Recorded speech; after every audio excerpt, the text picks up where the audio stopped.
দায়িত্ব আপনারা শান্তিপূর্ণভাবে সঠিকভাবে পালন করেন। আমাদের নেত্রী আছেন, তিনি আমাদের পথ দেখিয়ে যাচ্ছেন, তার দেখানো পথে আমরা এগিয়ে যাব। ইনশাআল্লাহ আগামী নির্বাচনে নৌকার বিজয় সকল জায়গায় আমরা সুনিশ্চিত করে এই বাংলাদেশের উন্নয়নের ধারাকে আমরা অব্যাহত রাখবো। বাংলাদেশের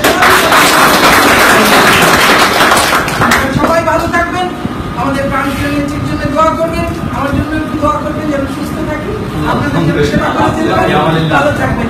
জয় বাংলা, জয় বঙ্গবন্ধু।